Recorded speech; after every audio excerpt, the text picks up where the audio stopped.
Mummy ఏం చేస్తున్నావు?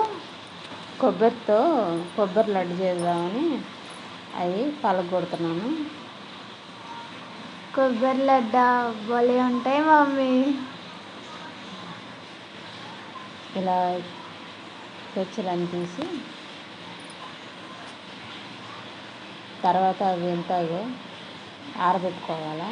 మంచిగా కడిగి క్లీన్ చేసి మొత్తం బౌల్లో వేసుకొని ఇలా ఆరబెట్టుకోవాలి. ఆరబెట్టుకున్న తర్వాత దాన్ని ఇలా తురుముకోవాలి. తురిమి మంచిగా సన్నగా తురుముకొని బెల్లం పాకు పట్టుకోవాలి.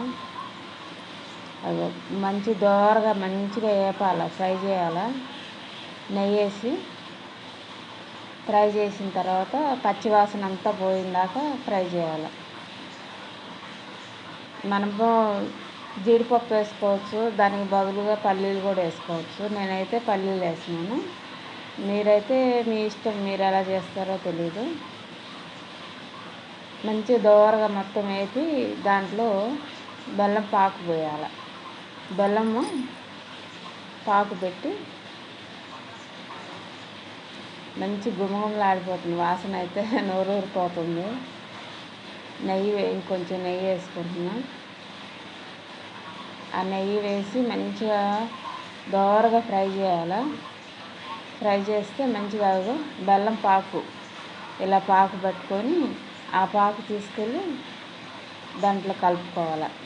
సింపుల్. మీరు ఎంతో రుచికరమైన లడ్డు ఇంట్లో కొబ్బరికాయలు కొడతారు కదా, ఆ కొబ్బరికాయలతో మనం కొబ్బరి మిగిలిపోద్ది కదా, అవంతా తీసుకొని ఇవి ఇలా తురుముకొని చేస్తే చాలా బాగుంటుంది. చాలా బాగుంది కూడా. మంచిగా మొత్తం మంచిగా కలుపుకోవాలి. కలిసేదాకా చాలా బాగుంటుంది.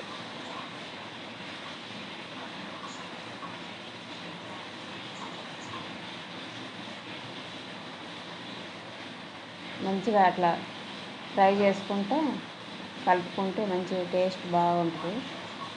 చాలా బాగుంటుంది కూడా.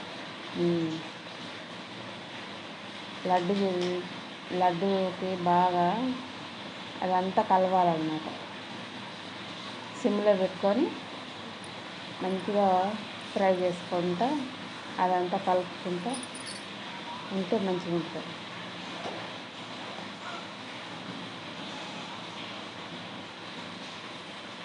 లడ్డూకి మంచిగా అవుతుంది. గోల్డెన్ కలర్లో వచ్చింది కదా, కలర్ కూడా మారింది. ఇప్పుడు దాన్ని పక్కన పెట్టుకోవాలి.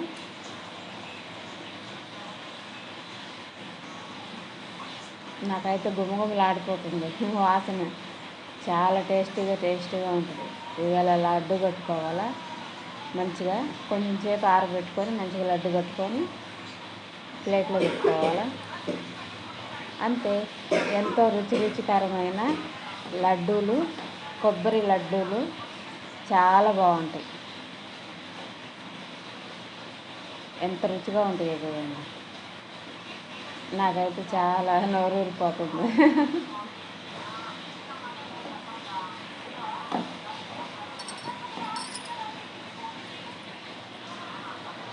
ఎంత రుచిగా ఉందో.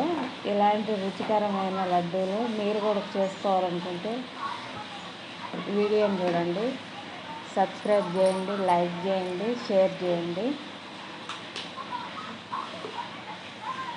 చాలా బాగుంది.